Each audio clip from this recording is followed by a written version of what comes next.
DJ's learning റൂമിൻ്റെ പുതിയ അധ്യായത്തിലേക്ക് ഏവർക്കും സ്വാഗതം. ഫ്രണ്ട്സ്, നമ്മൾ കഴിഞ്ഞ ക്ലാസ്സുകളിലായിട്ട് വൈറ്റമിൻസിനെ കുറിച്ച് പഠിച്ചു വരികയായിരുന്നു.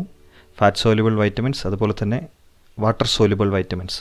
ഇന്ന് അവ സംബന്ധിച്ച ചില ചോദ്യോത്തരങ്ങളാണ് നാം പരിചയപ്പെടുന്നത്. ഇതുവരെയും ചാനൽ സബ്സ്ക്രൈബ് ചെയ്യാത്തവർ ഉടൻ തന്നെ സബ്സ്ക്രൈബ് ചെയ്യുക, ഫ്രണ്ട്സുമായി ഷെയർ ചെയ്യുക, ഇഷ്ടപ്പെട്ടാൽ ലൈക്ക് ചെയ്യാൻ മറക്കരുത്.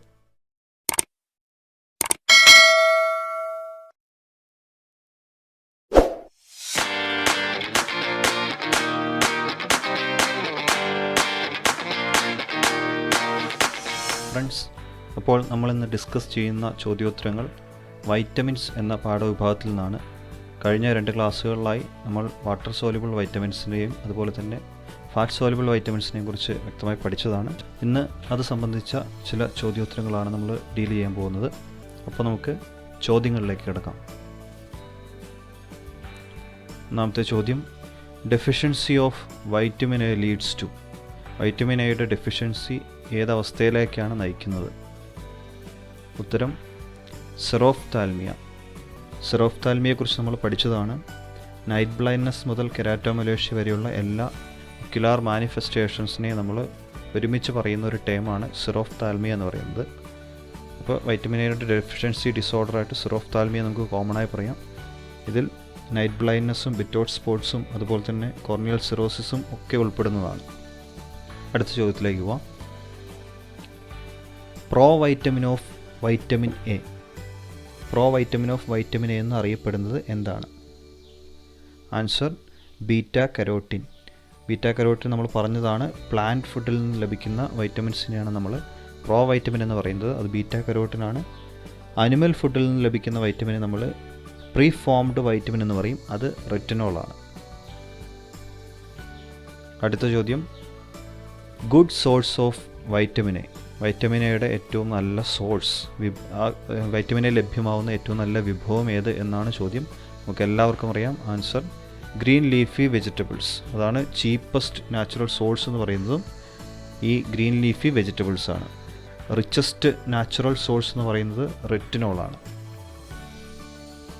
അടുത്ത ചോദ്യം, excess of vitamin A causes.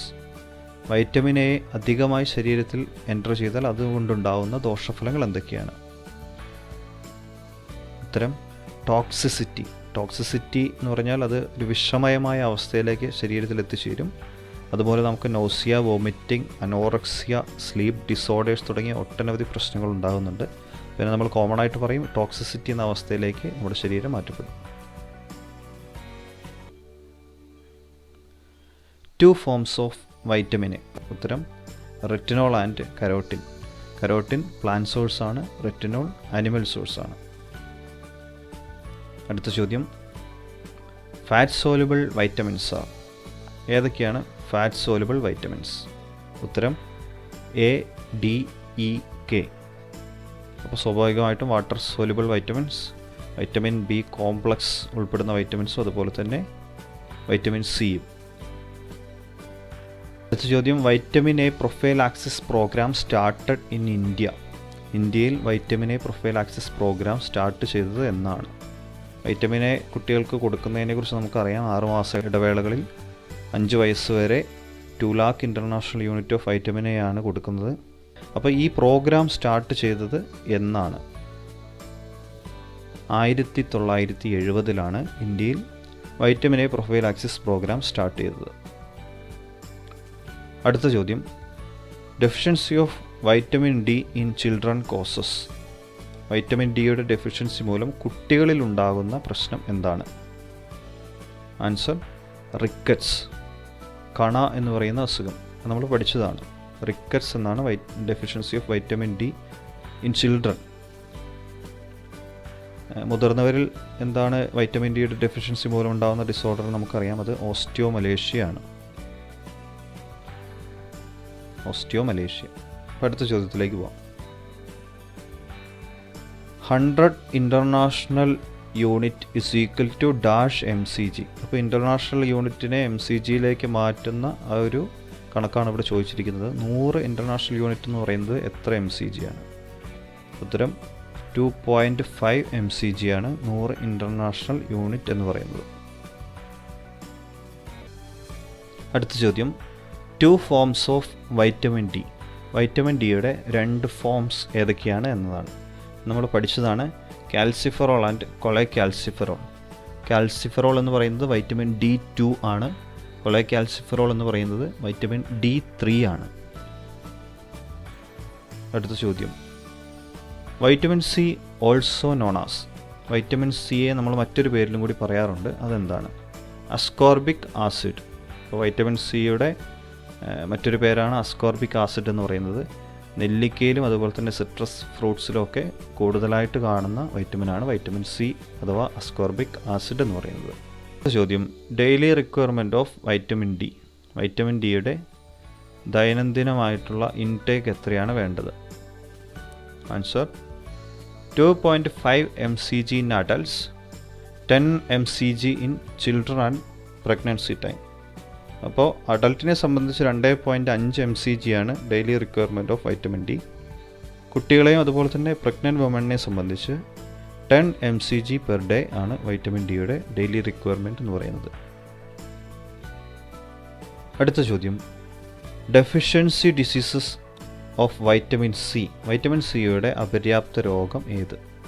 ഉത്തരം സ്കർവി. സ്കർവി എന്നതാണ് വൈറ്റമിൻ സിയുടെ അപര്യാപ്തത മൂലമുണ്ടാകുന്ന രോഗം. ഗം ബ്ലീഡിംഗ് ഒക്കെയാണ് ഇതിൻ്റെ മേജർ സിംറ്റം എന്ന് നമ്മൾ പറഞ്ഞതാണ്.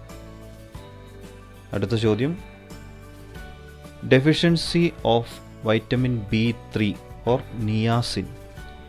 നിയാസിൻ അഥവാ വൈറ്റമിൻ B3യുടെ അപര്യാപ്ത രോഗം ഏതാണ്?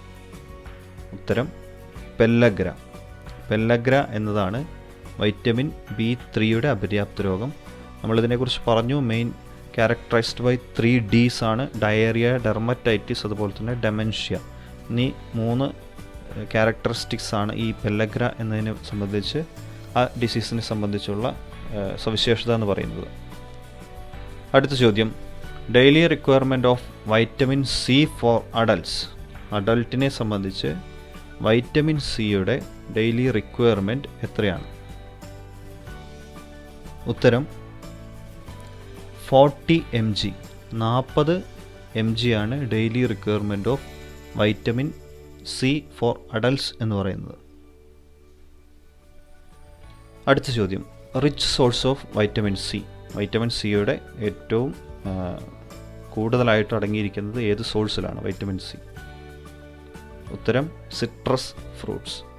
ഇപ്പോൾ നമ്മുടെ നെല്ലിക്ക പോലുള്ള, നെല്ലിക്ക, പേരയ്ക്ക തുടങ്ങിയവയിലൊക്കെയാണ് ഏറ്റവും കൂടുതലായിട്ട് വൈറ്റമിൻ സി ഇന്ത്യൻ വിഭവങ്ങളിൽ കണ്ടുവരുന്നത്. അടുത്തത്, daily requirement of folic acid in pregnancy. Pregnancy ടൈമിൽ ICMR നിർദ്ദേശിക്കുന്ന തരത്തിലുള്ള daily requirement of folic acid എത്രയാണ്? ഉത്തരം 500 mcg. അടുത്ത ചോദ്യം, deficiency of folic acid causes. Folic acid അഥവാ വൈറ്റമിൻ B9 അതിൻ്റെ അപര്യാപ്ത രോഗം എന്താണ്? ഉത്തരം മെഗാലോബ്ലാസ്റ്റിക് അനീമിയ. മെഗാലോബ്ലാസ്റ്റിക് അനീമിയ എന്നതാണ് വൈറ്റമിൻ B9 അഥവാ ഫോളിക് ആസിഡിൻ്റെ അപര്യാപ്ത രോഗം. അടുത്ത ചോദ്യം, vitamin D in body is formed by the action of.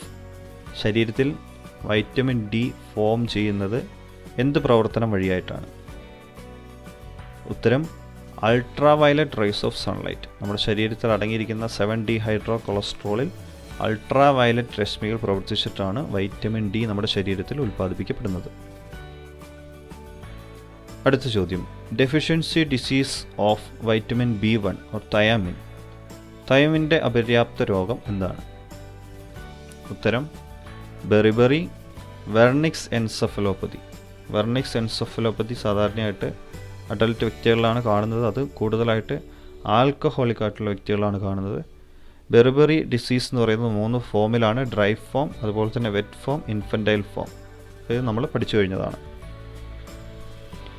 അടുത്ത ചോദ്യം, cheilosis, glossitis, angular stomatitis are deficiency diseases of.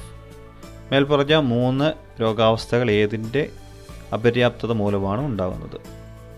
ഉത്തരം വൈറ്റമിൻ B2. വൈറ്റമിൻ B2നെ നമ്മൾ റൈബോഫ്ലാവിൻ കൂടാതെ ലാക്ടോഫ്ലാവിൻ എന്നുകൂടി നമ്മുടെ വൈറ്റമിൻ B2 അറിയപ്പെടുന്നു. Riboflavin or lactoflavin. അടുത്ത ചോദ്യം, deficiency disease of vitamin B6 or pyridoxine. Vitamin B6 അഥവാ പിരിഡോക്സിൻ്റെ അപര്യാപ്ത രോഗമേത്? ഉത്തരം peripheral neuritis in adults, convulsions in infants. ഈ 2 പ്രശ്നങ്ങളാണ് പ്രധാനമായിട്ടും വൈറ്റമിൻ B6ൻ്റെ ഡെഫിഷ്യൻസി മൂലം ഉണ്ടാകുന്നത്. ഇപ്പോൾ അഡൽട്സിൽ സാധാരണയായിട്ട് ഉറക്കക്കുറവൊക്കെ അനുഭവപ്പെടാൻ ഇതിൻ്റെ ഡെഫിഷ്യൻസി കാരണമാകാറുണ്ട്. അപ്പോൾ ഫ്രണ്ട്സ്, വൈറ്റമിൻസിനെ സംബന്ധിച്ച് പ്രധാനപ്പെട്ട ചില ചോദ്യോത്തരങ്ങളാണ് നമ്മൾ ഇന്നത്തെ പോർഷനിൽ കണ്ടത്. അപ്പോൾ എല്ലാവർക്കും താങ്ക് യു ഫ്രണ്ട്സ്. അപ്പോൾ ഇന്നത്തെ ക്ലാസ് നിങ്ങൾക്ക് ഉപകാരപ്രദമായി എന്ന് തോന്നുമെങ്കിൽ നിങ്ങൾ തീർച്ചയായിട്ടും ചാനൽ സബ്സ്ക്രൈബ് ചെയ്യുക, നിങ്ങളുടെ സുഹൃത്തുക്കളുമായിട്ട് ചാനൽ പങ്കുവയ്ക്കുക. മറ്റൊരു ടോപ്പിക്കുമായി നമ്മൾ അടുത്ത പാർട്ടിൽ കാണുന്നതായിരിക്കും. അതുവരേക്കും bye. It's Dellas Joseph from DJ's learning room.